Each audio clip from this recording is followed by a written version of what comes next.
Ah, boa tarde a todos. Hoje a gente vai discutir um assunto que acho que talvez não esteja tão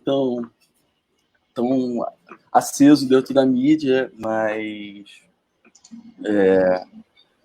a gente vai discutir um pouco sobre o acordo da União Europeia junto ao Mercosul, um acordo de 20 anos, né, que ainda não foi reiterado, mas as partes já têm se conversado bastante. E primeiro eu vou apresentar o Ademar, que vai fazer a primeira exposição. O Ademar é economista, assessor da Rebrip, membro da coordenação da ABED-RJ e doutorando da PPG-CTIA da Universidade Federal Rural do Rio de Janeiro. Ademar, você.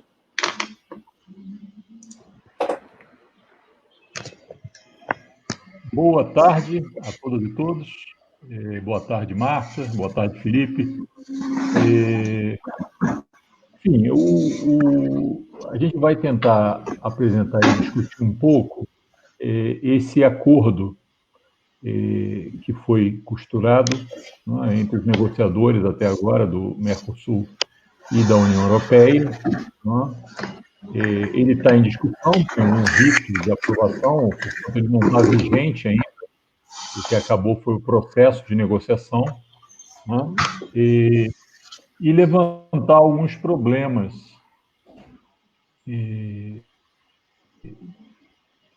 que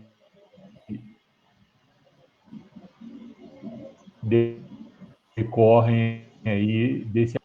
Então, aí a gente fazer as apresentações o mais breve que for possível, nosso ponto de vista, e depois ter um tempo aí para fazer a discussão.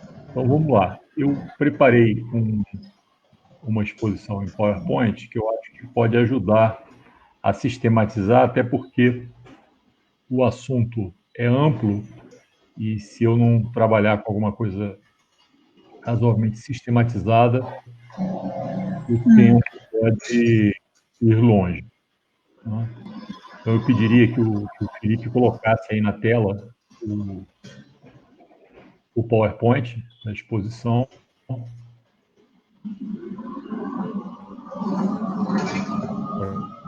Para poder seguir.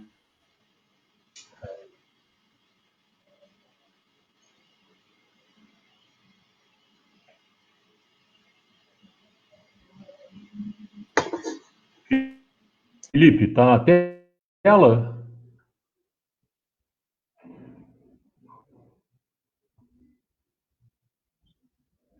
Felipe, o PowerPoint, você consegue colocar? Opa, obrigado. Então é isso.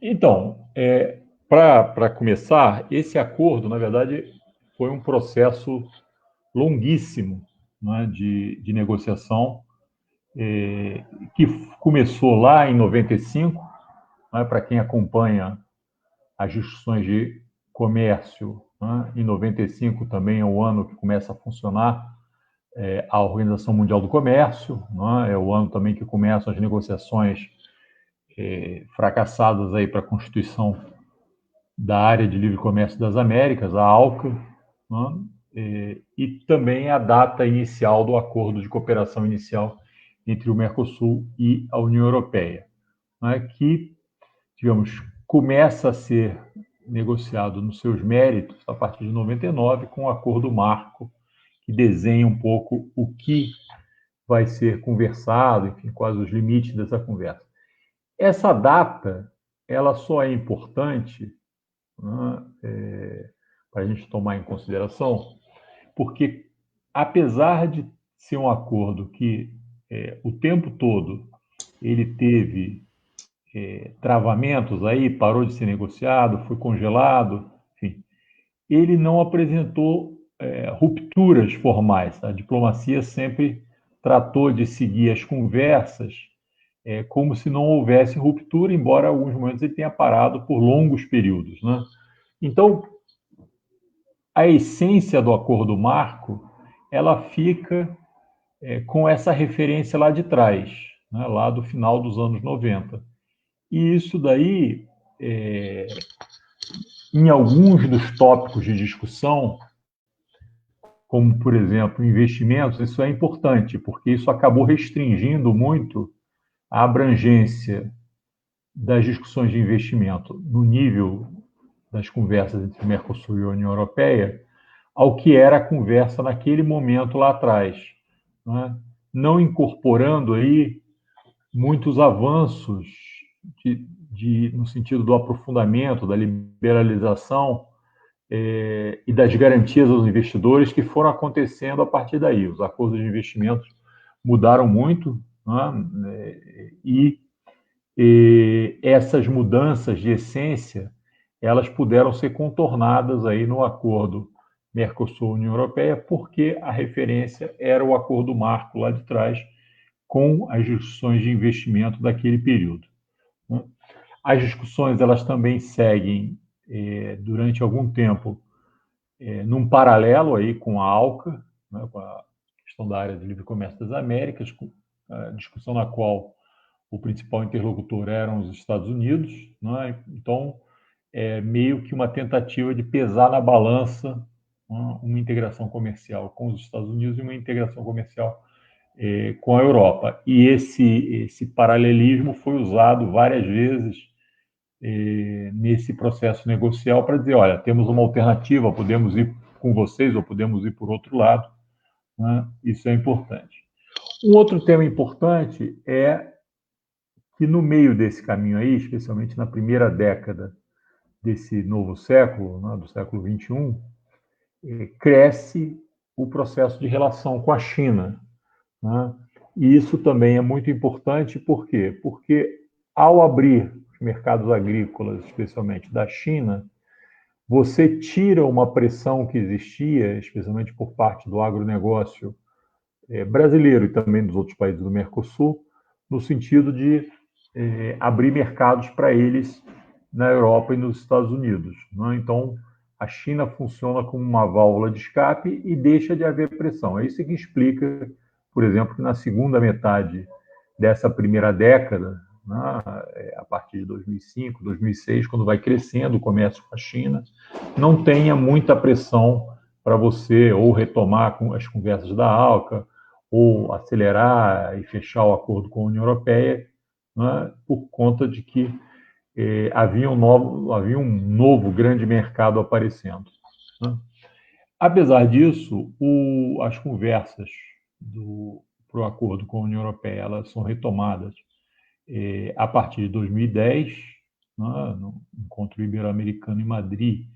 Existe uma declaração do ex-presidente Lula no sentido de retomar essas conversas, e elas aceleram especialmente a partir de 2012, né, tentando avançar nos pontos específicos. Agora, isso sempre empacou porque os negociadores do Mercosul pediam permanentemente uma chamada troca de ofertas, queriam saber exatamente o que ganhariam com esse processo das negociações comerciais, enquanto os europeus insistiam numa negociação de regras, né, sem apontar especificamente aonde você teria eventuais ganhos aí nesse processo. Então, isso daí ficou por um bom tempo e só já no final da segunda década do século XXI, né, com aí já nesse momento a predominância de governos de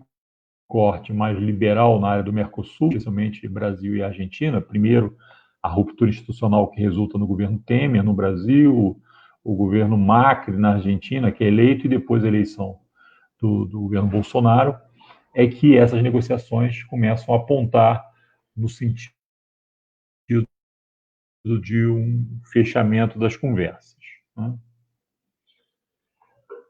A barganha fundamental é, na verdade, a volta a um pacto quase colonial, né?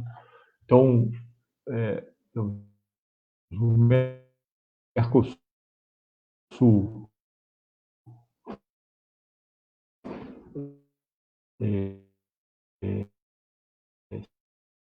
se especializaria em exportar para a União Europeia produtos essencialmente de commodities agrícolas, minerais e energia, e, em troca disso, das empresas europeias de propriedade intelectual, né, depois foi incluído no acordo a questão de compras públicas. Né, então, essa é a essência, né, o espírito aí do acordo. Portanto, é isso que eu chamo de uma volta ao pacto colonial, né, que os europeus entendem também muito bem do que se trata. E, evidentemente, esse processo ele tem efeitos não apenas sociais e econômicos, porque esses setores produtores de commodities, né, eles são também concentradores de renda, riqueza, poder político no interior dos países da região, como tem também um alto custo ambiental. Né, ou seja, você se especializar nas exportações de commodities agrícolas, minerais e energéticas, acaba tendo, digamos, um custo do ponto de vista da degradação ambiental que tem que ser tomado em consideração. Então, isso é muito importante a gente ter agora em mente na discussão, porque é exatamente essa sensibilidade aos custos ambientais do acordo que vem, do meu ponto de vista, travando essa discussão nos países europeus, onde vários governos já se manifestaram em contrário ao acordo. Né? Passando rapidamente por alguns dos conteúdos do acordo, porque é um acordo muito amplo, não é? E que tem muitos setores, e a gente tem que também sempre lembrar que, na verdade, é um acordo de 3 pilares. Não é? Então, em junho do ano passado, há um pouco mais de um ano, você fechou o pilar de livre comércio, que era, digamos, de longe o mais importante das negociações, e há pouco mais de um mês atrás você fechou aí os pilares que dizem respeito à cooperação e diálogo político, que são os outros pilares do acordo. Né? Mas, do ponto de vista da discussão de livre comércio, que é um pouco onde a gente está centrado aqui, o acordo tem tem conteúdos amplos. Eu pincei alguns elementos para a gente discutir aqui. Na área da agricultura, que é a área onde agressivo no sentido de conseguir espaço, né? Basicamente o que você tem é uma ampliação de cotas de carnes, seja carne bovina, seja aves, seja suínos, né? E também uma ampliação dos mercados de açúcar e etanol. Etanol tinha uma importância muito grande por conta da questão ambiental e da rota de melhoria aí da utilização de combustível por parte dos europeus lá atrás, mas o rumo tecnológico mais atual que aponta para expansão do carro elétrico, na verdade, retira um pouco da importância aí desse mercado de etanol. E também arroz, que é um produto que aparece, que é importante para vários dos países do Mercosul. E do ponto de vista da União Europeia, uma agressividade aí em alguns produtos chamados produtos agrícolas processados, né, os PAPs, né, e particularmente derivados de leite, né, como queijos, leite em pó, comida infantil, né, derivados de uva, né, como vinhos, espumantes, né, onde os europeus têm enorme ganho de produtividade, especialmente a área do sul da Europa, e também chocolates. Tem vários outros produtos, né, alho, enfim, tem alguns produtos que são citados, mas esses são os principais.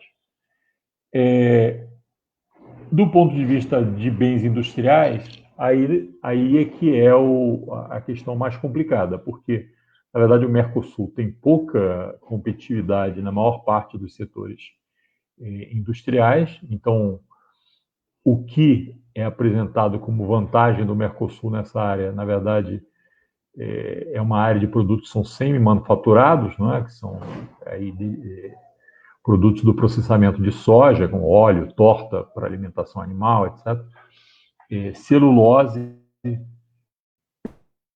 pellets de ferro, né? Uma segunda, que é digamos, um movimento. E no caso da União Europeia, exportaria para a área do Mercosul produtos manufaturados de alto valor agregado. No caso também é interessante olhar porque você tem alguma conexão em cadeias produtivas, né? Eu peguei aqui dois exemplos, que são a química e automóveis, onde, digamos, as corporações transnacionais de origem europeia são dominantes ou importantes nessa cadeia, né? Tanto na produção química quanto na produção de automóveis. E aí a gente vê que o que aponta no acordo, na verdade, na química isso é muito claro, os europeus se especializam mais na área de química fina, às vezes a mesma empresa, né? As empresas alemãs que têm peso nessa área, francesas, né? E elas exportam para o Brasil produtos da química fina e deixam as suas filiais na área do Mercosul, particularmente no Brasil, se especializarem na produção de commodities químicas, produtos químicos mais básicos, né, que normalmente também são altamente intensivos em promover estrago ambiental, altamente intensivos em consumo de energia, portanto, passam produtos de menor valor agregado e mais efeitos ambientais para a produção para os países do Mercosul, em troca de exportar para cá produtos mais sofisticados, de mais alto valor agregado e menor impacto ambiental.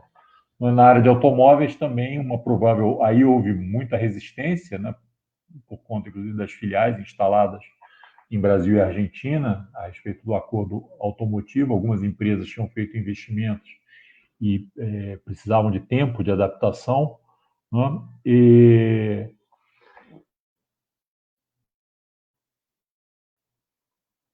nesse caso também, os europeus vão acabar se especializando em produtos mais sofisticados, maior valor agregado, né? Maior conteúdo embarcado, enfim.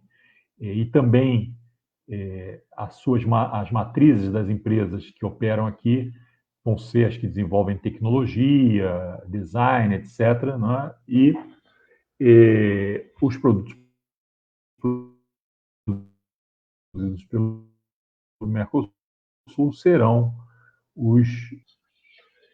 E na área de serviços, né, o acordo, ele respeita aí o acordo, a essência do acordo de serviços da OMC, né, que é o Acordo Geral de Comércio e Serviços, conhecido pela sigla em inglês GATS, né, mas ele avança algumas coisas, né?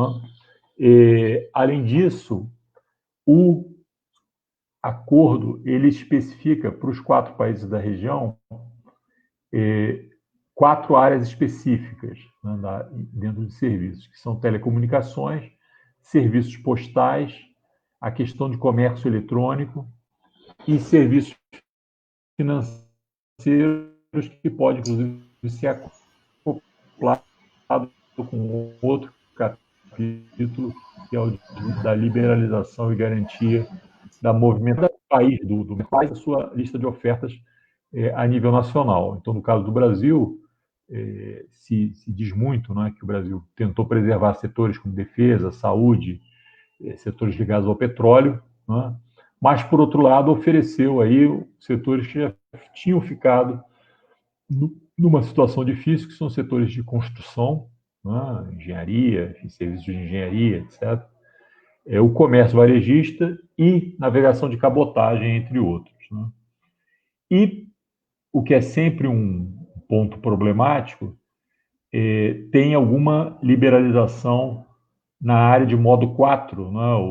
No caso dos serviços, você tem 4 modos de oferta de serviços. O modo 4 é quando o serviço tem que ser oferecido através do movimento de pessoas para a prestação de serviços, né? Então, se abre aí o que é de interesse das empresas transnacionais que operam, especialmente os europeus que operam na área do Mercosul,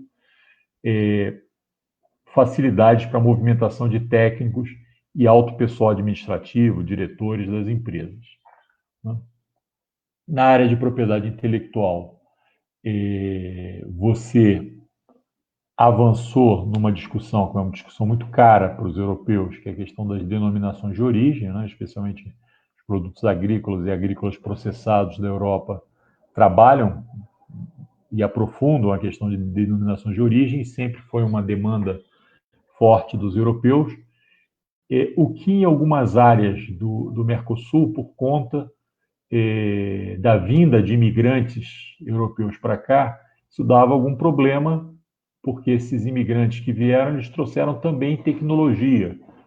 Então, não dá para dizer que queijo parmesão, que, digamos, em países que tiveram colônias de italianos que vieram para cá com essa técnica de produção, que eles não produzam queijo parmesão ou algo muito próximo disso que é produzido lá na Europa. E os europeus fazem questão de que queijo parmesão seja queijo produzido na região de Parma, na Itália. Só para pegar um exemplo. Mas isso acontece com uma série de produtos, tanto derivados de leite quanto embutidos em geral, por conta desse processo de imigração. E um outro tema importante aí na área de propriedade intelectual é a questão de patentes. Apesar de que houve alguma defesa aí no sentido de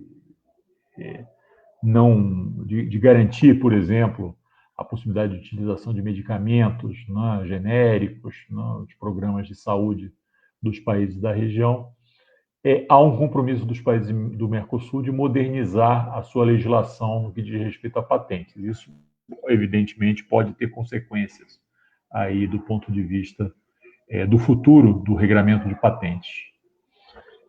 Na área de compras governamentais, a visão atual, e que norteou aí o fechamento das negociações dos governos liberais que liberalizar compras públicas para parceiros internacionais aumenta a transparência e a concorrência em licitações públicas. Então, a preocupação é muito mais essa do que utilizar compras de governo como uma estratégia de desenvolvimento a partir dessa demanda garantida.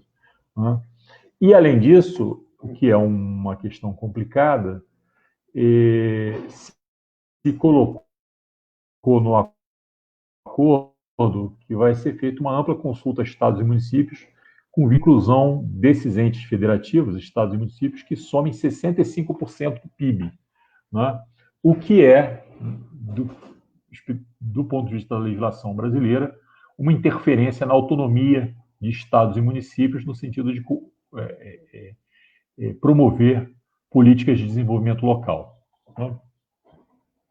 Você tem todo um capítulo de comércio e desenvolvimento sustentável que coloca lá alguns princípios muito interessantes, de defesa dos princípios fundamentais da OIT, de garantia com as questões de desenvolvimento sustentável e mudanças climáticas, prevê até participação social, só que, curiosamente, esse capítulo ele não está sujeito às sanções dos mecanismos de solução de controvérsias do acordo, ou seja, é meio para inglês ver. Você faz uma declaração de princípios aí da defesa desses mecanismos, de princípios, mas não deriva nenhuma punição pelo não cumprimento, o que também, do ponto de vista das precauções quanto à questão ambiental, mostra aí que o acordo, no fundo, acaba não fazendo não servindo, enfim, mesmo quando declara a questão da preocupação, por exemplo, com mudanças climáticas, não serve como mecanismo de defesa porque não há nenhuma sanção que possa decorrer aí do acordo que está desenhado. Bom, você tem uma série de outros temas também. Eu chamo a atenção para empresas estatais, onde você mantém e tenta resguardar a especificidade das empresas públicas, mas acaba colocando a questão de um funcionamento mais determinado pelo lado comercial das empresas. Você tem uma discussão sobre facilitação de comércio, que desde a ministerial da OMC em Bali é um ponto importante, não é? Mas que os críticos, especialmente da área fiscal e defesa sanitária, etc., dizem que os mecanismos de facilitação, na verdade, acabam reduzindo a possibilidade de controles. E na área de solução de controvérsias, você tem mecanismos previstos no acordo, mas também pode remeter à discussão, a discussões eventuais de conflitos no âmbito do acordo para o nível da OMC, né? E aí, digamos, é outro problema. Bom, esse processo, o que foi negociado agora tem que ser ratificado, né, para poder ter validade. O processo inicial para ratificação, que está acabando agora, é uma revisão técnica, jurídica e a feitura de traduções, né, dos documentos. No caso do Mercosul, isso significa português e espanhol, mas no caso da Europa, envolve mais de 20 idiomas nacionais para os quais o acordo tem que ser traduzido. E a aprovação, seja por instituições regionais, no caso da Europa, quer dizer, aprovação pelo Conselho Europeu, ou eventualmente consulta ao Parlamento Europeu, mas também, especialmente na área de diálogo político e cooperação, os governos nacionais, os parlamentos nacionais têm que opinar. E existe uma dúvida fundamental que foi levantada no final do acordo, e particularmente depois da eleição argentina, em que o ex-presidente Macri foi derrotado pelo atual presidente Fernandes, né, que é sobre se países do Mercosul individualmente aprovarem o acordo, ele já começaria a ter validade para esses países ou se precisaria esperar todo o Mercosul aprovar o acordo, como é o caso da União Europeia, onde ele só tem validade quando o conjunto da União Europeia assinar. Isso é muito significativo, porque, na verdade, essa discussão acabou sendo uma discussão meio colocada pela janela. Não é? Por quê? Porque você negociou em conjunto, você, quando fez a negociação, estava pensando no mercado, que é o mercado do Mercosul como um todo, não é? E agora, por conta de uma situação específica, se tenta criar um subterfúgio para fazer o acordo funcionar, entrar em funcionamento aí por fatias, né? Meio fatiado, de forma fatiada. Né? Então, só dando uma passada rápida em algumas conclusões que podem ser tiradas, quer dizer, a essência do acordo é essa, né? Que a área do Mercosul se especializaria aí na produção de commodities agrícolas, minerais e energéticas, e trocaria isso pela abertura de mercados em áreas de serviços, por garantias aí de propriedade intelectual, garantias a investidores, e pela abertura para produtos europeus de maior valor agregado. Não é? Essa discussão, inclusive, ela se dá agora num ambiente que já era presente antes da pandemia, mas com a pandemia isso se acirrou, de crise econômica e de aumento do protecionismo. Portanto, onde houver dúvida, no caso dos europeus, que mecanismos de defesa serão usados, tenham certeza que esses mecanismos serão usados, né? Com efeitos muito negativos para a área do Mercosul, do ponto de vista ambiental, do ponto de vista social e econômico, compromisso aí, o comprometimento de possibilidade de desenvolvimento futuro, a partir da não possibilidade, por exemplo, de utilizar compras públicas dentro da sua estratégia de desenvolvimento ou restrições tarifárias eventuais, né, para criar mercados. O processo todo dificulta a integração regional, isso também tem que ser tomado em consideração, porque o Mercosul é um processo de integração regional, e agora é como se você, na verdade, colocasse a relação de cada país especificamente com a Europa, né, com a área da União Europeia, onde os países são competidores uns dos outros em vários produtos, como carne, soja, enfim. Então, acirra a competição entre os países e desacelera o processo de integração e dificulta o processo de integração. E, no caso do Brasil, o acordo é levado adiante por um governo que não pensa a questão democrática como uma estratégia de projeto de país. Portanto, você vai estar, de certa forma, reforçando a estratégia de um governo que, na essência, é um governo antidemocrático. Não é para tentar ficar no tempo que me foi consignado inicialmente. Eu acho que é isso que eu tenho para apresentar. Muito obrigado.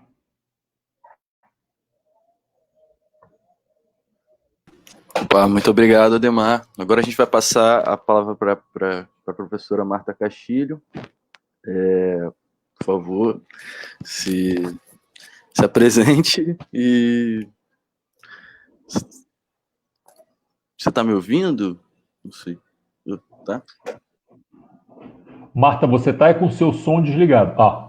Sim, passo a passo. Já consegui ligar o som. Agora, o próximo passo é eu conseguir dividir a tela. Eu estava fazendo... Por favor, me digam se vocês estão recebendo a apresentação direitinho, por favor.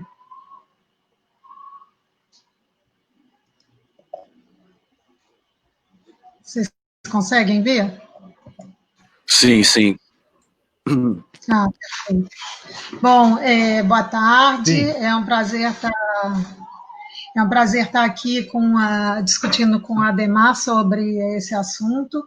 Faz tanto tempo, a gente já se conhece há bastante tempo, mas assim, o acordo Mercosul, a União Europeia e Mercosul, ele permite que as pessoas assim, elas estendam as relações dada a longevidade das negociações, né, Ademar? Bom, então, boa tarde a todos que estão ouvindo, a todos que estão aqui ouvindo também. Essa é uma iniciativa da Rebrip, a quem eu queria agradecer o convite. E, bom, eu vou tentar complementar um pouquinho as coisas a análise que o Ademar fez, tá? Com algumas transparências, tá? Peraí, eu tenho que ficar... Felipe, é você que vai passar as transparências para mim? Não, você pode passar. Tá, então eu vou conseguir, tá, gente? Só um minutinho. Peraí. Pronto. Não. Então eu fico sem se eu passar as transparências, eu fico sem ver vocês, certo? Mas não tem problema, eu volto. Bom,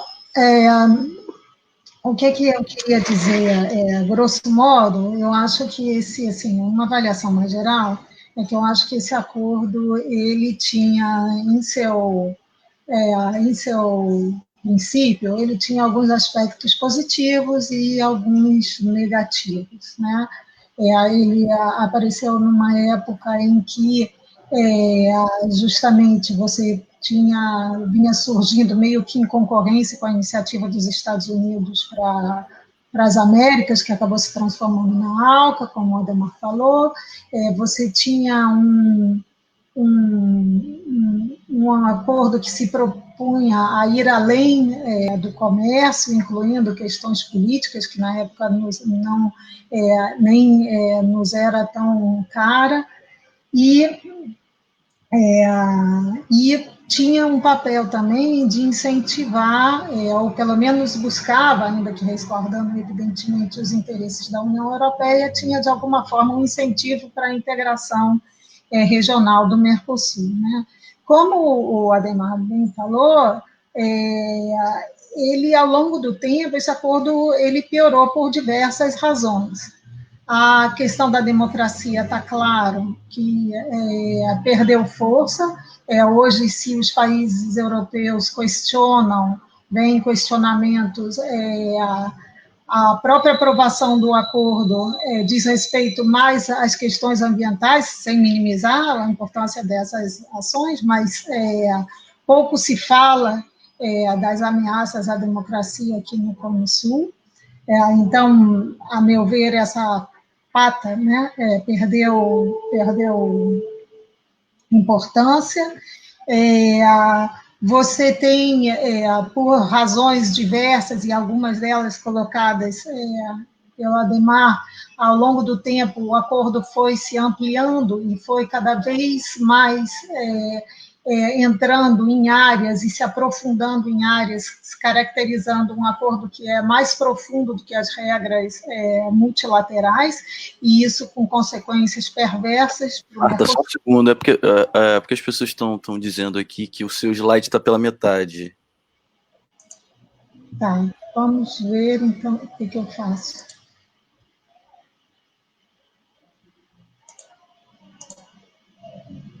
Que engraçado. E agora? Continua. Engraçado, mas para mim tá. Peraí, já sei o que eu vou fazer. Eu vou tirá-lo, parar de transmitir e. Agora, desculpe. Agora está aparecendo inteiro ou não? Não, né? Para mim não está aparecendo inteiro, eu não sei para as outras pessoas. Se você bota na forma que aparece o PowerPoint, ele aparece inteiro, mas aparece também os controles da tela do PowerPoint. Não, já sei o que é. Eu tentei dividir a minha tela para poder ficar vendo vocês também.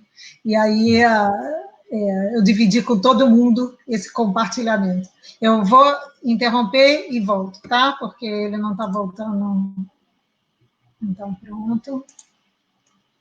Agora eu volto.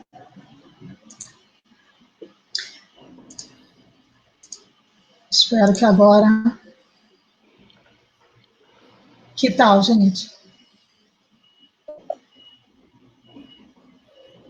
Agora foi, perfeito. não? Agora foi, perfeito. Bom, gente, desculpe, mas por enquanto também não falei nada que eu que tivesse escrito aqui, tá?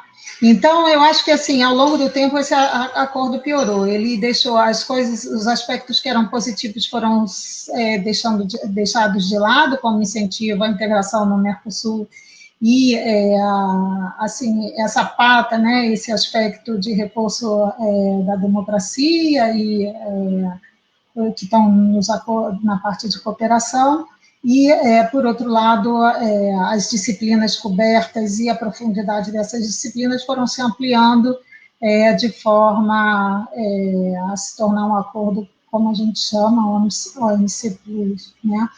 Então, eu acho que, de fato, hoje, e também isso ocorreu, essa aceleração, né, tipo, para quem está acostumado a seguir o acordo, então faz 25 anos que a gente segue e tal, e o ano passado deu uma acelerada final para fechamento.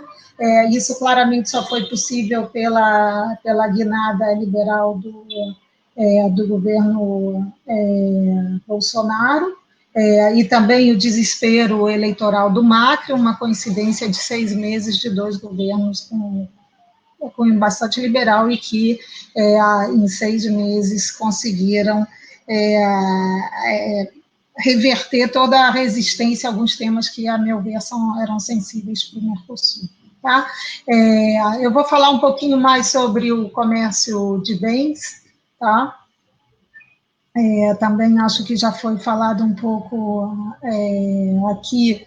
Na realidade, eu vou muito mais complementar o que o Adhemar falou do que trazer questões novas, né? Desde o início, os interesses eram muito marcados e eram muito muito caricaturais, quase, né?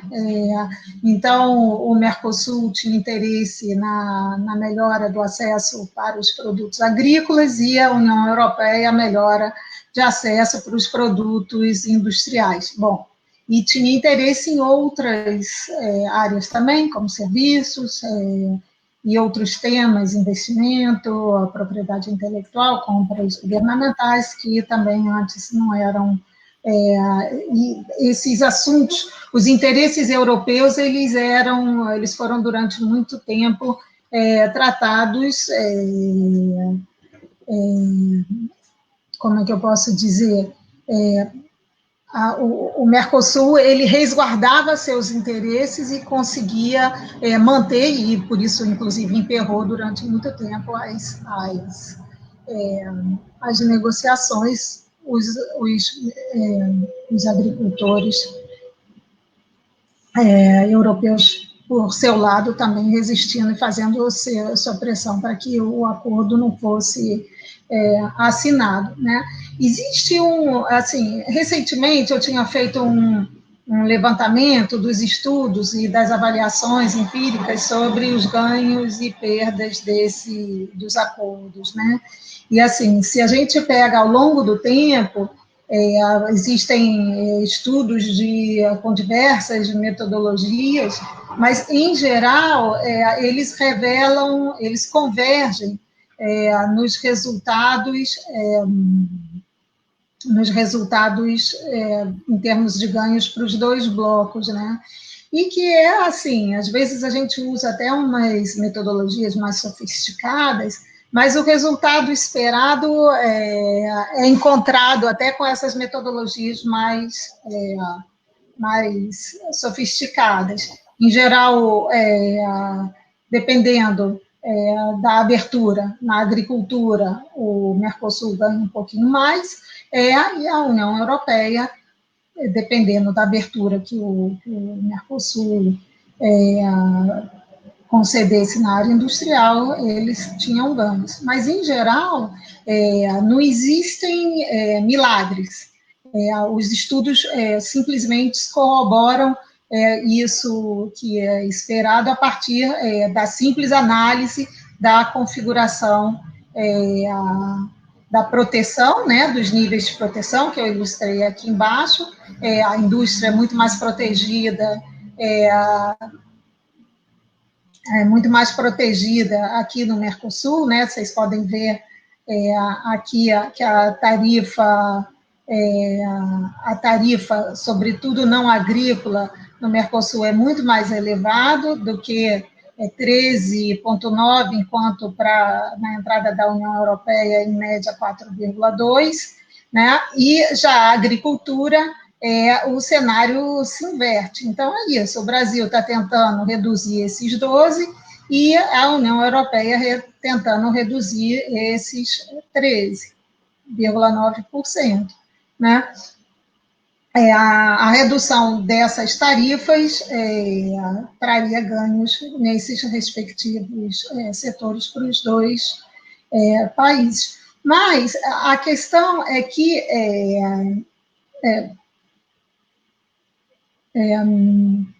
esses ganhos, assim, primeiro eles tendem a reforçar a especialização dessas duas regiões. E aí, se a gente for pensar, ou seja, elas tendem a aprofundar as diferenças de especialização dos dois blocos, e isso no seguinte sentido, a estimular as exportações agrícolas por parte dos países do Mercosul e desestimular a produção e as exportações industriais, sobretudo as mais sofisticadas, por parte também do Mercosul, né? Visto que a concorrência existe uma simetria de competitividade, de tamanho, vou mostrar um pouquinho adiante, entre a indústria dos dois blocos, né? Então, assim, o Brasil e o Mercosul pedem para abrir, sempre se batalhavam para obter o melhor acesso na agricultura e os europeus na indústria. Mas, um pequeno detalhe é que a agricultura, não só ela tem aquela tarifa média um pouco mais elevada do que a entrada aqui, mas os europeus, eles usam também de outras medidas para proteger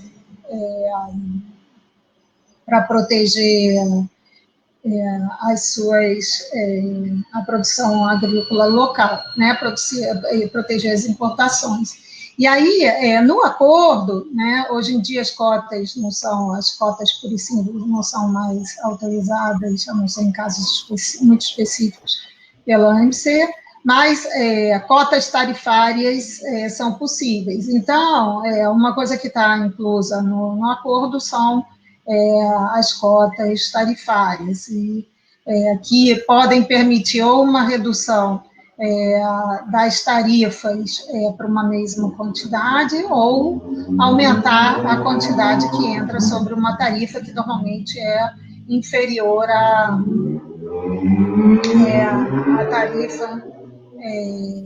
tarifa multilateral, né? Só que isso, então, assim, quando você lê a proposta de acordo, existem propostas para diversos produtos, tem que analisar cada um, comparar se esse, de fato, representa um aumento ou um ganho de exportação em termos de preço ou de quantidade para os exportadores, tá? Isso é desigual segundo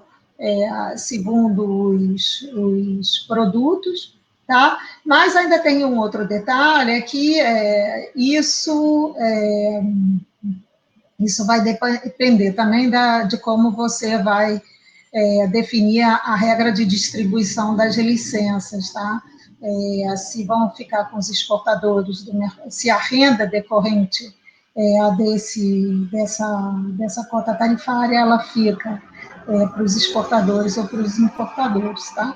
Eu coloquei aqui embaixo uma estimativa que a gente fez em 2002 dos ganhos das ofertas, das cotas tarifárias feitas justamente em 2002. Na época, tá? É claro que isso mudou um pouco, mas na época a gente estimou o seguinte: esses números hoje não são mais iguais a esses, mas mostram a importância desse tema, que, a meu ver, não se alterou em termos de magnitude, tanto assim, no seguinte sentido: a negociação das cotas, ela é um tema importante. Como a gente vê aqui, a primeira coluna eram os ganhos em $1.000 aqui, né, no final de 10 anos, primeira coluna referente a essa negociação das cotas tarifárias. E a segunda era o ganho total decorrente ou de redução tarifária, de redução tarifária e de ampliação das cotas tarifárias, tá? E aí, na oferta de 2002, vocês podem ver o seguinte, que, os ganhos de agropecuária são infinitamente maiores do que os de manufaturados, né? 709 contra 193, e assim, dentro dos ganhos da agropecuária, grande parte vem da negociação dessas cotas tarifárias. Um detalhe é que, na época,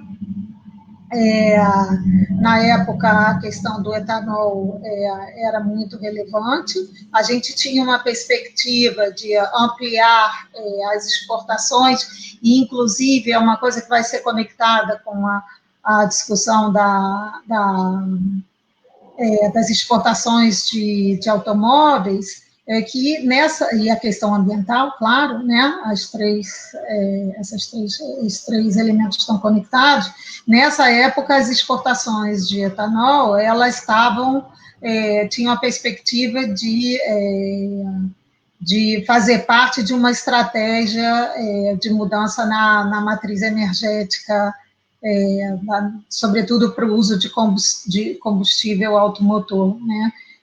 E essa é uma das coisas que mudou muito de lá para cá. O etanol perdeu a importância, então, assim, às vezes, a ênfase que tem se dado também sobre o aumento da cota com redução tarifária para esse produto perdeu um pouco de sentido, dado que a opção europeia foi por carros elétricos e não por carros que usassem diversos combustíveis, inclusive combustíveis não fósseis, como o etanol, né? Então, esse produto já não tem mais um aumento, as perspectivas de aumento das exportações desses produtos são muito mais tímidas do que eram na época. Tá? Sobre o comércio de bens, né, talvez seja melhor eu mostrar primeiro não, acho que eu vou falar primeiro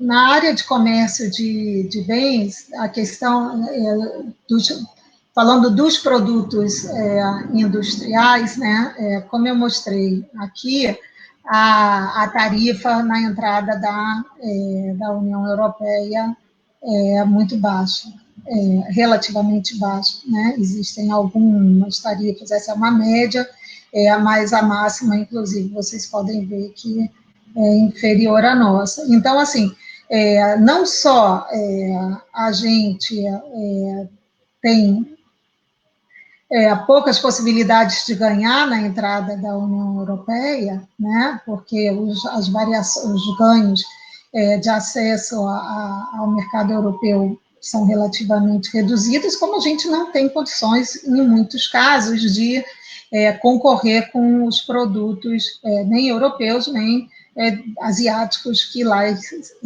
para lá se dirigem, né? Então, a questão é muito mais de olhar a questão de como proteger a combalida indústria brasileira e argentina, né?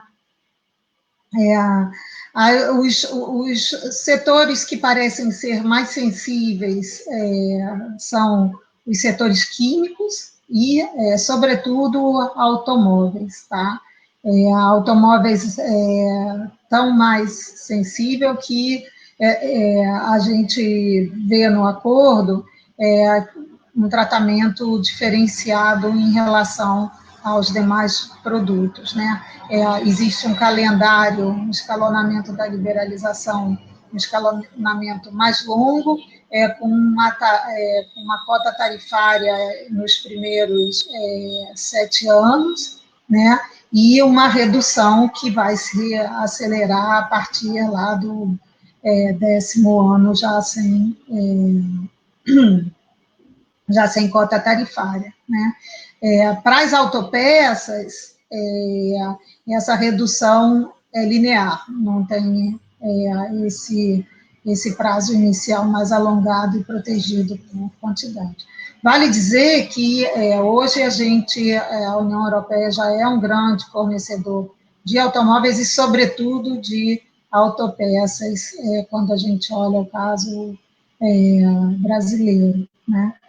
A perspectiva é de ampliação do déficit comercial, sobretudo no caso de autopeças, e tem esse segundo ponto que eu coloquei, o uso de carros elétricos, justamente, parece que a gente perdeu uma corrida que eu não sei se a gente estava bem, eu não sei nem se a gente pode chamar de uma corrida tecnológica, mas essa questão da mudança dos tipos de combustíveis, né, ou do tipo de motor pelos carros, de forma a tornar a frota menos agressiva ao meio ambiente, né, em algum momento os carros como os nossos, né, que podem usar carros híbridos não, mas que usem etanol, eles pareciam ser uma opção para o uso dos carros com a diesel e a gasolina. E a gente perdeu essa corrida. Então, isso significa que, e talvez isso se explique, a mudança da posição das filiais europeias instaladas aqui, que aqui no Brasil e no Mercosul a presença de filiais das automobilísticas europeias é muito grande, certo? Durante muito tempo, elas foram reticentes, elas mesmo as filiais eram reticentes ao acordo, querendo manter preferindo manter a produção aqui com uma certa resistência à abertura. Isso mudou e talvez isso tenha a ver com a questão de que a gente vai acabar adotando aqui, talvez tenha sido uma decisão das matrizes dessas empresas, de que o padrão que vai vigorar para tipo de motor é o europeu. E isso significa que, provavelmente, nessa mudança de padrão, a gente vai, dado esse perfil tarifário, vai passar a importar e provavelmente terá uma redução da produção aqui. Ao menos a gente vai passar a importar mais componentes, o conteúdo importado dos nossos automóveis dentro desse novo padrão provavelmente será mais elevado, tá? O que a gente pode esperar, então, para a indústria brasileira, né? Bom, se a gente for comparar algumas características da indústria brasileira e da indústria argentina com aquela dos países europeus, a simetria é muito grande, né? Existe esse estudo anual da Unido, que calcula o índice de competitividade industrial, aqui estão os anos de 17, os dados referentes ao ano de 2017, e esse índice, ele mistura diversas informações que eu coloquei aqui, que eu acho que são interessantes. Ela evidencia, por um lado, a posição no ranking. A Alemanha aparece em primeiro lugar mundial, mesmo na frente de Japão, Coreia do Sul, e a gente aparece lá em 35º e 51º lugar, a Argentina, né? Se a gente olhar na comparação com os outros países europeus, talvez não precisássemos nos comparar com a Alemanha, mas se a gente for olhar, por exemplo, a Polônia, não estou mais nem pensando em Espanha, que tem cujo timing do desenvolvimento industrial é um pouco parecido com o do Brasil, mas vamos olhar a Polônia, ainda assim a gente vê que tem uma diferença bastante grande, né? Tanto em termos do ranking, quanto em termos do valor agregado manufatureiro per capita, né? De exportação manufatureira per capita, aí é uma aberração, né? Vocês veem que a Polônia exporta são 13 milhões de exportações per capita, esse dado me parece, e contra 600 no caso do Brasil e da Argentina, né? A participação dos setores de maior intensidade tecnológica, aqui até é similar na Polônia e no Brasil, é muito inferior ao da Alemanha e menor quando comparado com Itália e Espanha. Em compensação, se a gente olha as exportações, aí a participação desses setores nas exportações brasileiras, que em 2017 estava em 41%, e a gente sabe que isso vem caindo já desde o início dos anos 2000, aí esse percentual é muito menor do que dos países europeus, né? O peso da indústria no PIB também é menor, talvez se aproxime um pouco da Espanha, no caso brasileiro, e o peso das exportações de manufaturados de todos os tipos nas exportações totais também é muito menor no nosso caso. Ou seja, existe uma assimetria muito grande de tamanho, existe uma diferença na estrutura, a estrutura da indústria europeia é muito mais sofisticada, né, com um peso maior de produtos mais sofisticados, assim, a gente tem um peso grande nos manufaturados, uma parte grande dos manufaturados que a gente importa são produtos alimentares, ou seja, são produtos agrícolas beneficiados sem grande sofisticação nem agregação de valor, né? E isso se reflete numa competitividade muito menor, muito menor do que a competitividade dos produtos manufaturados europeus. Então, o que a gente se pergunta ao abrir para um parceiro tão potente do ponto de vista industrial, será que essa abertura ela tende a reforçar essa perda crescente de dinamismo da indústria brasileira, né, com as características de desadensamento, né, por exemplo, no caso o desadensamento aqui, eu estou me referindo aqui, por exemplo, na indústria automobilística, você, ainda que você mantenha as atividades de montagem ao final da cadeia, com a montagem dos automóveis, você cada vez importa mais partes e componentes, né, autopeças nesse caso. E isso tem diversos problemas para o dinamismo da própria indústria, para a geração de conhecimento de aprendizado, para a geração de emprego, para questões de distribuição regional, que às vezes você cria polos de produção em torno das montadoras, por exemplo, você gera ali em torno, isso era típico da indústria automobilística nos anos 90, e foi sendo desmontado com a abertura, você tinha, em torno das montadoras, você tinha uma rede de fornecedores que, bem ou mal, acabava por gerar emprego, renda, etc. Né? E isso vai sendo desarticulado ao longo do tempo, né? Uma coisa que a gente poderia se perguntar é se, bom, talvez, dado que o acordo prevê também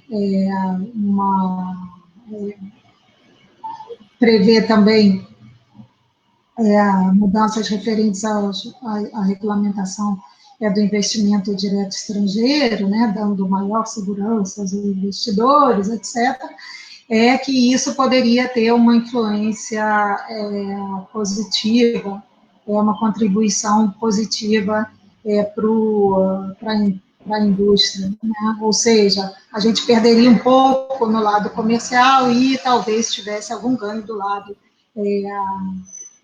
dos investimentos das empresas europeias aqui. De fato, a Europa, os países europeus, eles são muito presentes na área industrial. Esse daqui são os investimentos, desculpe, eu não coloquei o título, isso são os dados do Banco Central referentes ao período que vai de 2010 até 2018 ou 2019, se não me engano.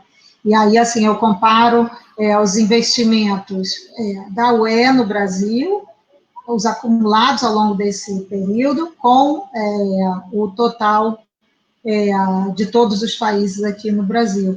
Para mostrar o quê? Na realidade, isso era para mostrar o tamanho da UE e mostrar que, para a UE, a indústria de transformação, os investimentos na indústria de transformação são mais importantes do que para o resto do mundo. Na realidade, o resto do mundo investe muito mais em petróleo do que a UE, o que faz, na realidade, a grande diferença. Mas, no caso dos investimentos europeus, então, eles se concentram, tem uma parte grande na indústria de transformação, né, que é 40% do total investido nesse período, e uma concentração grande nesses setores que eu coloquei aí, veículos automotores, metalurgia, químicos e produtos alimentares, né. Porém, por um lado, o que a gente vê, e essa questão do carro elétrico me faz pensar que me faz pensar que o que eu vou falar tende a acontecer, né, é que, normalmente, os investimentos, eles têm sido cada vez menos nas atividades mais nobres, tá, e muito mais ligadas à produção, obedecendo o que é típico das empresas multinacionais, evidentemente, as suas estratégias internacionais.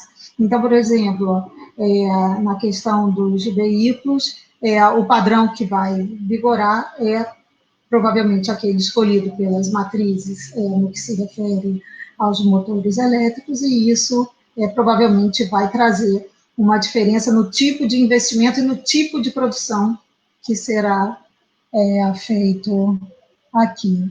Tá? Por fim, acho que eu vou pular isso, porque eu acredito, eu não estou vendo a hora, mas eu imagino que eu já tenha passado de tempo, como sempre. Eu acho que tem os outros dois temas que são complementares, a questão do comércio e do IDE, quando a gente pensa no impacto sobre a indústria, que é a questão das compras governamentais e da propriedade intelectual, né? Compras governamentais aqui também você tem uma simetria muito grande entre o tamanho das empresas e a competitividade das empresas brasileiras e europeias, sobretudo depois de todos esses problemas, por exemplo, no setor de infraestrutura e de construção, as empresas brasileiras foram fortemente, que tinham uma atuação internacional e tal, foram fortemente afetadas pela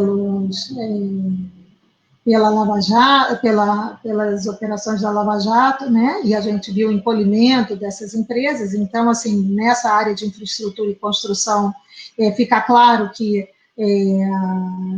a gente não terá condições de concorrer, sei lá, com uma Bouygues francesa ou com as outras que são dos outros países europeus. Então, aqui também, talvez mais nos serviços, mas também na indústria, esse avanço, essa concessão que se aceitou fazer no capítulo de compras governamentais, isso possa ainda enfraquecer ou agravar as consequências negativas do acordo sobre a indústria. Né? Eu acho que eu fui até gentil aqui de falar ganhos duvidosos.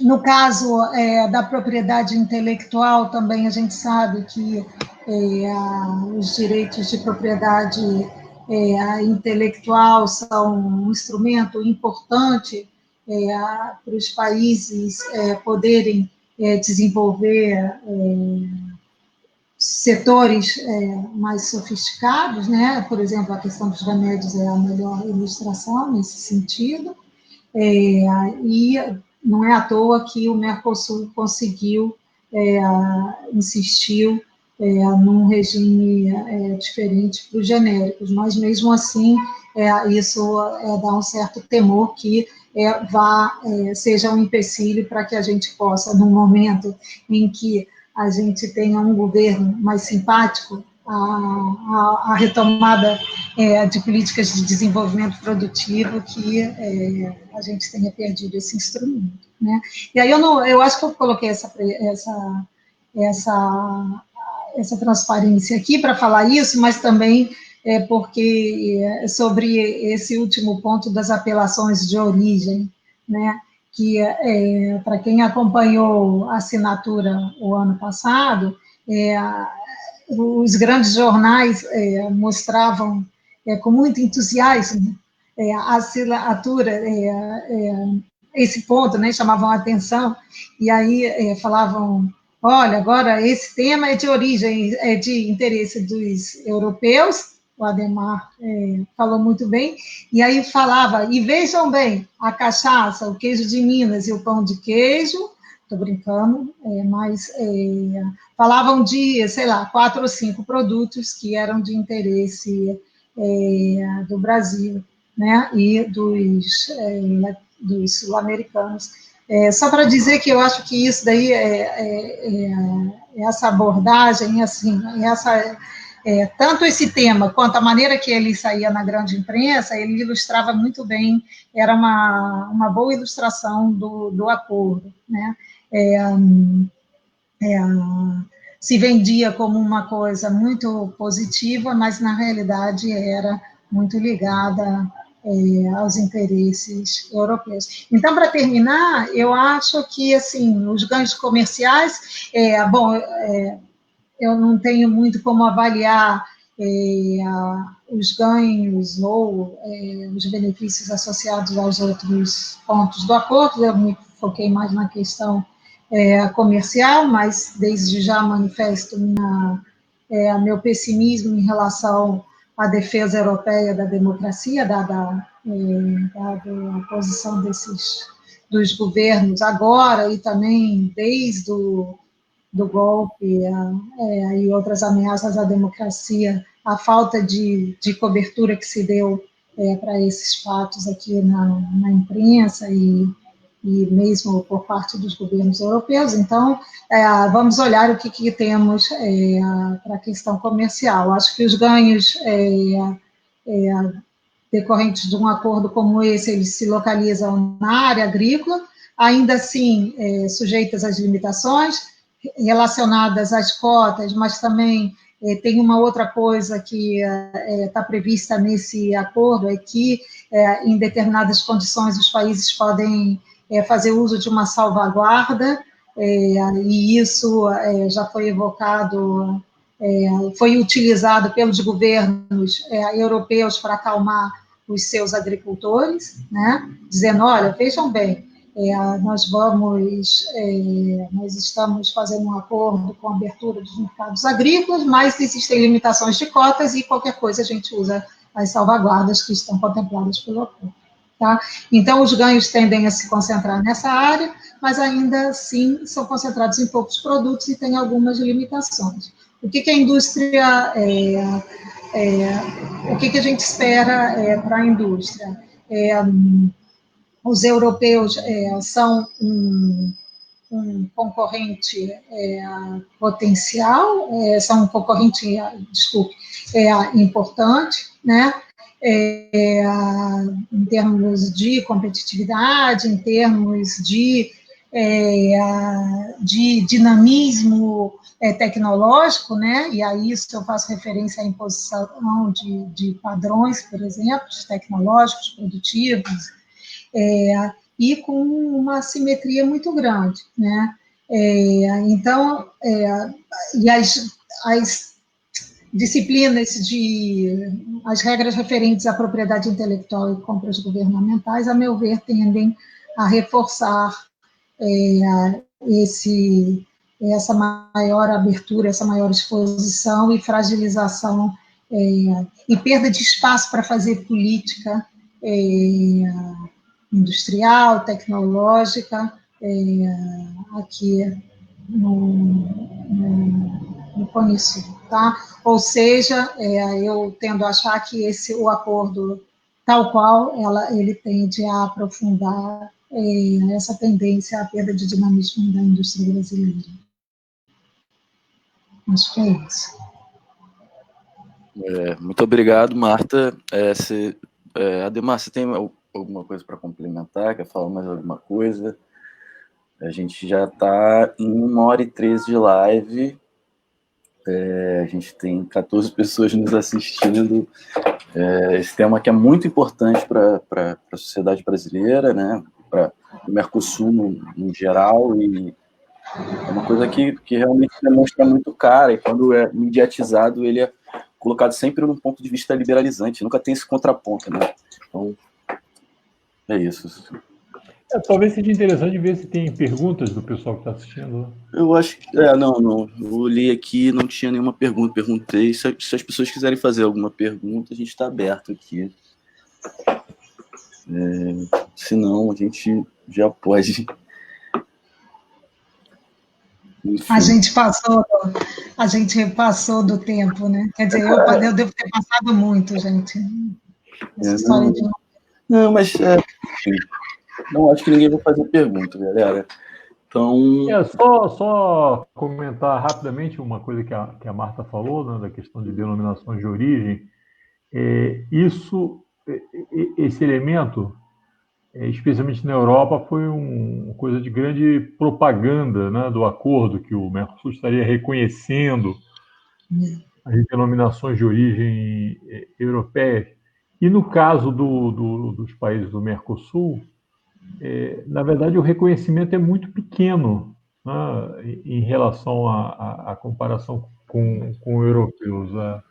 A Marta citou aí, se eu não me engano, do Brasil, acho que tem 3 ou 4 produtos. É cachaça, queijo da Serra da Canastra, vinho do Vale dos Vinhedos e mais um produto. É muito pouca coisa. Quer dizer, no caso da Argentina, do Uruguai, Uruguai e Paraguai quase nada. Da Argentina, você tem alguns produtos, mas no fim digamos... Oi? Doce de leite. No fim é um pouco você oferecendo aí algum doce, né, para usar aí o doce de leite, para esses países em troca do reconhecimento da perda que eles vão ter por ter, no fundo, abrigado os imigrantes europeus lá no século XIX. Né? Esses imigrantes vieram, trouxeram tecnologia, começaram a produzir aqui o que eles produziam lá, da mesma maneira, ou de maneira muito similar, né? E especialmente vindos da Espanha, da Itália, da Alemanha, né? No caso da Alemanha, a quantidade de embutidos, né? Itália também, salame, enfim, presunto de Parma, enfim, coisas desse tipo. E agora é como se a gente pagasse um ônus por ter recebido esses imigrantes, ou seja, eles têm que deixar de utilizar os nomes de origem, né? E em troca você deu uma meia dúzia de produtos, de reconhecimento de uma meia dúzia de produtos. Então, esse é só mais um caso do acordo, mas eu acho que ilustra bem por quê. Porque, no fundo, você está pagando por ter recebido milhões de imigrantes europeus no século XIX, início do século XX, e agora você tem que entregar essas denominações de origem que só tem a ver com as regiões em que são produzidas, na Europa, etc. Como se não houvesse aí um imigrante que saiu há 200 anos atrás lá da sua área de origem e trouxe uma semente, trouxe uma tecnologia, trouxe uma maneira de fazer as coisas, né? E dizer que isso daí ficou muito diferente do que é produzido lá na sua área de origem inicial.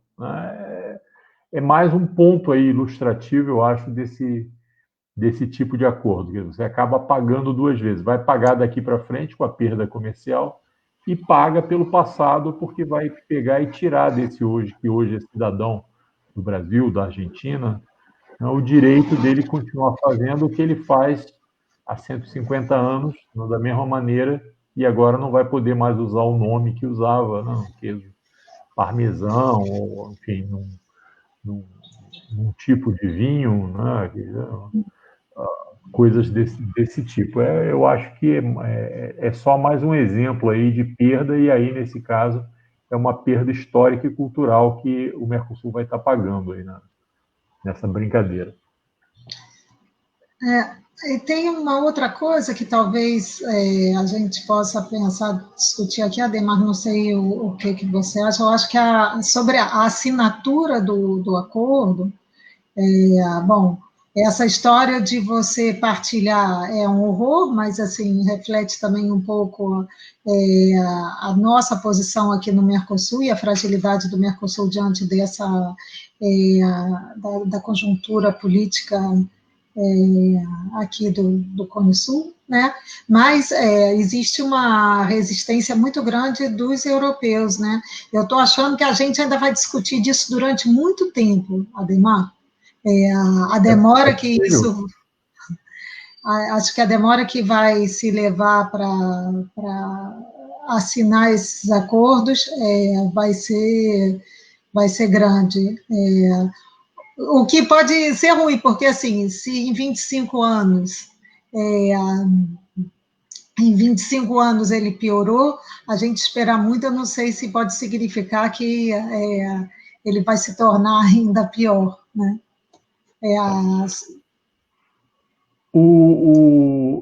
Pô, eu acho que ele vai ter um longo processo, eu acho que tem inclusive essa dúvida, que pode se converter em uma dúvida jurídica em algum momento, se o acordo passa a valer a partir de aprovações nacionais, no caso do Mercosul, ou se você deveria esperar todos os países do Mercosul. A gente já passou aí por situações estranhas, né, de continuar como se nada tivesse acontecendo. O Reino Unido saiu da União Europeia, não é um mercado desprezível, isso saiu do acordo e os europeus não deram nada em troca da perda desse mercado para o Mercosul, né? Então, é como se você estivesse negociando um queijo de 1,5 kg, aí sai 300 gramas do queijo e você continua pagando o mesmo valor pelo queijo, né? Me pareceu muito estranho. E no caso do Mercosul também, o assodamento aí para você colocar o acordo em vigência de qualquer maneira, meio que colocando uma faca no pescoço da Argentina, porque, no fundo, nos mercados de carnes e alguns derivados de soja, etc., isso fará diferença para a Argentina não ter o mesmo acesso que os outros 3 países do Mercosul, que exportam exatamente as mesmas coisas que a Argentina exporta, né? Então, se no caso a Argentina resolver defender o seu setor industrial, né, enfim, não aceitar o acordo de alguma maneira, você tem essa discussão de que os países que ratificarem nacionalmente, no caso do Mercosul, podem já colocar o acordo em validade independente da Argentina. Ou seja, você faz uma negociação que é uma negociação birregional e aí, no fundo, fica uma região negociando com países em separado, né? Essa é uma questão.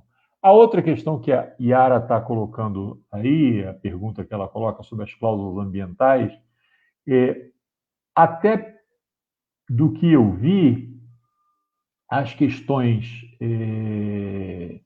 ambientais estavam nesse capítulo de comércio e desenvolvimento sustentável, que me parece uma larguíssima declaração de princípios, né?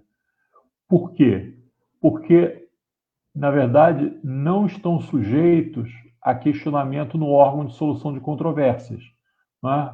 Você coloca todo um capítulo falando sobre isso, mas se você desrespeitar esses princípios, sejam os princípios trabalhistas, sejam as questões ambientais, seja a questão de participação social que está prevista lá nesse mesmo capítulo, isso não acarreta nenhum ônus do ponto de vista de sanção prevista no órgão de solução de controvérsias, porque não está sujeito à discussão no órgão de solução de controvérsias. Então, enquanto as cláusulas trabalhistas, ambientais e de participação forem incluídas dessa maneira, não adianta, os europeus podem fazer toda a pressão, provavelmente os governos do Mercosul aceitarão incorporar essas cláusulas, por quê? Porque o descumprimento delas não tem nenhuma consequência de fato. Então, eu acho que isso é importante ter em consideração, porque senão a gente vai estar aqui falando,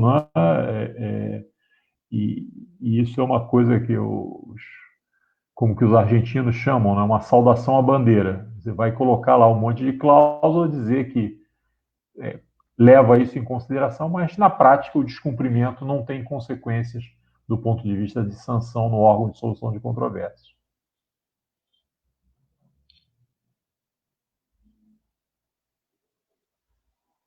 Ademar, a Renata Lins está perguntando se você colocou isso na apresentação.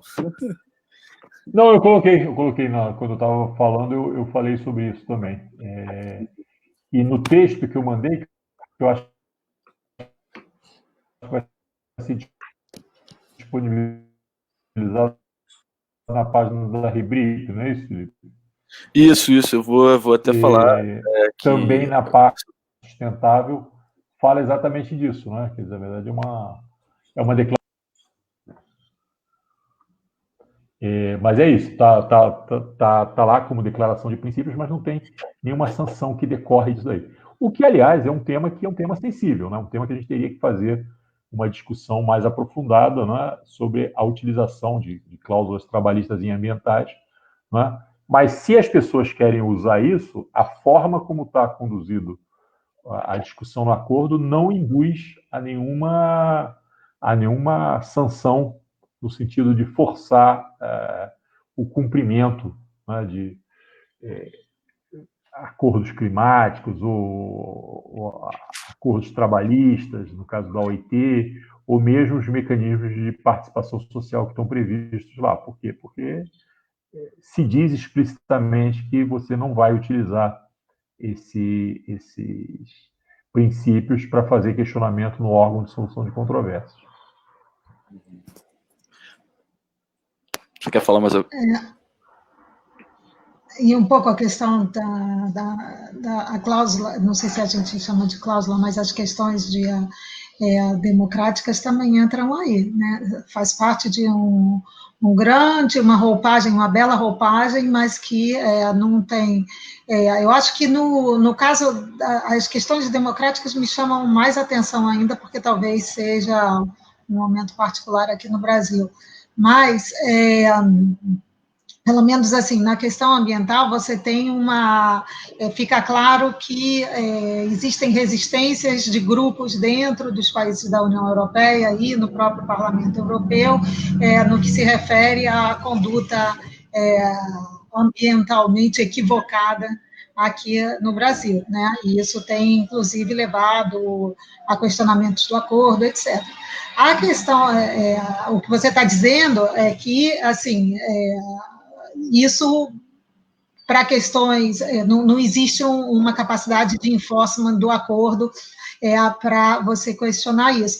Na questão democrática, nem a manifestação, tudo bem que agora os governos europeus passaram, alguns deles se manifestaram contra alguns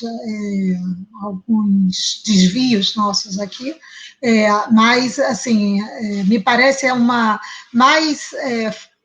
como é que eu posso dizer? Parece mais presepada ainda, me parece mais vazio, mais light do que a questão ambiental. Se na questão ambiental ainda já falta uma capacidade de enforcement para as questões democráticas e de cooperação, acho que ainda esse aspecto ainda mais forte, né?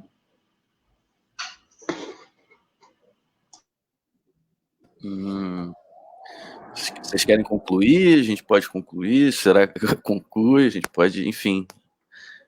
Vocês têm mais alguma coisa para dizer? Acho que não tem mais perguntas. Eu acho que o que é fundamental para as pessoas que estão acompanhando é perceber, quer dizer, vai ter um processo aqui dentro. Claro, nós estamos num momento de pandemia, né? Nós estamos num processo em que, digamos, tem muitas outras coisas que estão nos preocupando a respeito de emprego, de renda, né? Da situação fiscal dos estados, municípios, enfim, tem uma longuíssima agenda. E esse tema, Mercosul-União Europeia, ele está meio de lado nessa discussão. Então, o que é importante é a gente tentar colocar ele, dar alguma visibilidade a esse acerto, na medida em que você abrir, pelo menos, a discussão no Congresso, né?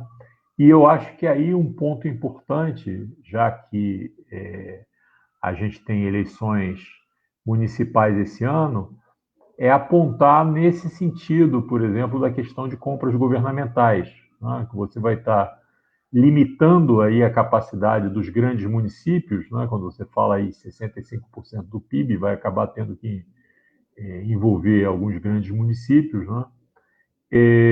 Nessa questão do acordo, ou seja, lá na frente, alguns municípios que queiram fazer política de desenvolvimento local utilizando compras públicas vão estar limitados por um acordo internacional.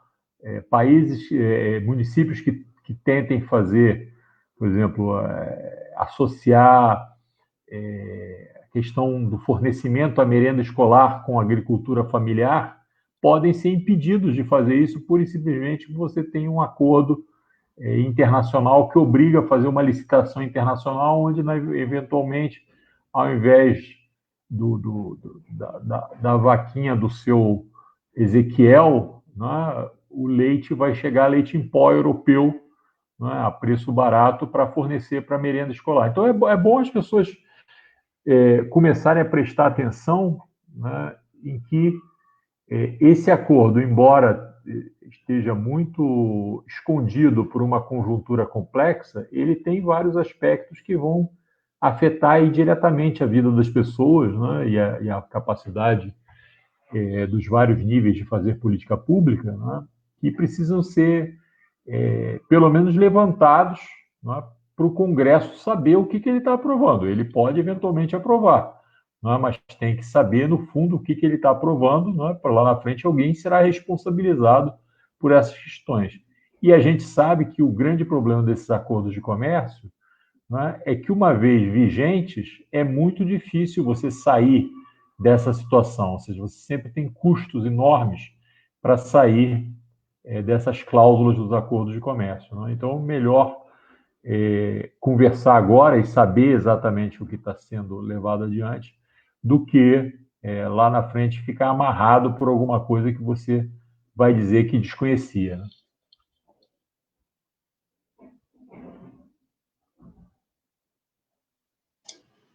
E talvez para finalizar, a gente está numa conjuntura, você falou da crise do Covid, né?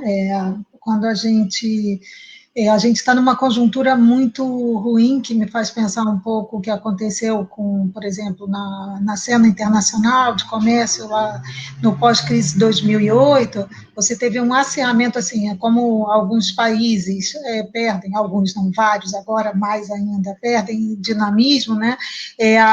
Você tende a acirrar a concorrência em nível internacional. Não é à toa que, por exemplo, a China, no pós-2008, ali nos anos 2010, 2011, aumenta muito a participação nas importações latino-americanas. Por quê? Porque justamente os mercados europeus, sobretudo, se fecham, e aí o escoamento vai, você tem um acirramento da concorrência,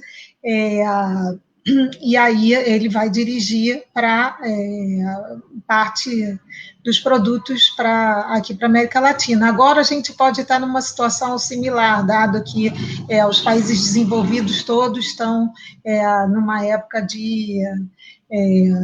dadas as perspectivas de baixo crescimento, de decréscimo da demanda dos países centrais. Então, provavelmente, a gente vai viver um outro momento, uma outra conjuntura por um lado, de acirramento da concorrência internacional, e, por outro lado, o que a gente está vendo nos países europeus, isso está muito claro, mas em outros países asiáticos, talvez em menor medida nos Estados Unidos, mas talvez ainda bem, é que os países, os governos nacionais, eles têm adotado medidas não só de sustentação das atividades, mas também de pensar em reduzir os efeitos dessa crise sobre a produção, sobre a indústria local, e até de investir nessas indústrias de forma a torná-las mais verdes e se alinharem às mudanças tecnológicas. Ou seja, esses governos eles estão adotando políticas que vão ainda fortalecer relativamente essas indústrias em relação as nossas, sobretudo, num contexto em que a gente está fazendo o contrário, né? Em que o discurso é não gastar, que o discurso é abrir, aqui é um discurso anti-investimento em ciência, né?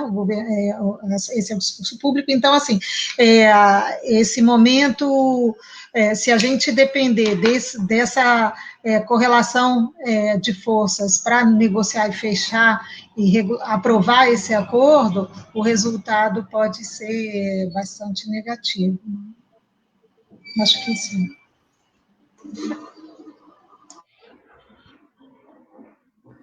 A Yara falou ali, eu vi dizendo que talvez a conjuntura permita mais a correlação entre o acordo e a vaquinha do seu Ezequiel. Eu espero que sim, mas não tenho certeza que isso vai acontecer, não. Vamos ver, vamos ver. Isso será especialmente verdade se a informação sobre o acordo chegar ao seu Ezequiel, né? E ele pressionar alguém ou algum político que queira fazer uma conexão aí com o seu Ezequiel, perceber que o seu Ezequiel vai ser prejudicado por um acordo internacional que ele, coitado, lá no canto dele, não está nem sabendo do que está se passando. Mas eu agradeço aí a oportunidade, né, a oportunidade de ver a Marta, né, velha colega, companheira, amiga, né, que tenho notícias dela, mas a gente não está tendo chance de ver as pessoas de perto, então, pelo menos assim, aqui, vendo pela internet, é uma chance de ter conversado aí e estar vendo na lista alguns amigos e amigas, né, que acompanharam a nossa discussão. Agradecer a você, Felipe, também pela organização aí desse evento, né? E avisar para o pessoal que muito provavelmente isso fica gravado, então quem não pôde acompanhar provavelmente vai poder fazê-lo, né, no momento seguinte, na gravação que fica aí da atividade. Então, um grande abraço a todos, beijo aí, Marta, e até a próxima para todo mundo. Até a próxima. Até a próxima, também foi um prazer, Ademar. Vamos ver se a gente se fala com mais frequência. Tchau, gente, e bom, até a próxima. Até a próxima. Obrigado a todo mundo. E é isso.